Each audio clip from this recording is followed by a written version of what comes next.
Hello everybody in Grange EYFS, in our reception class, in our nursery class, everybody in our Grange community.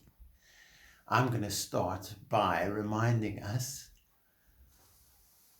good listening, kind words, kind hands, confidence, consideration.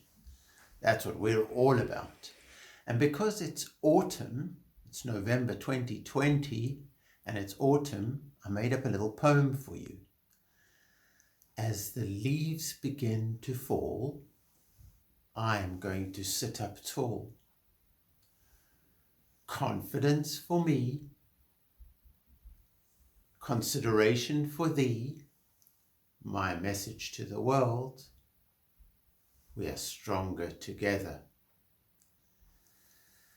And I'm going to give a big shout out to the two children from EYFS who got gold at the end of last half term. Well done, Edward, and well done, Aliyah. And I'm going to say to everybody, si,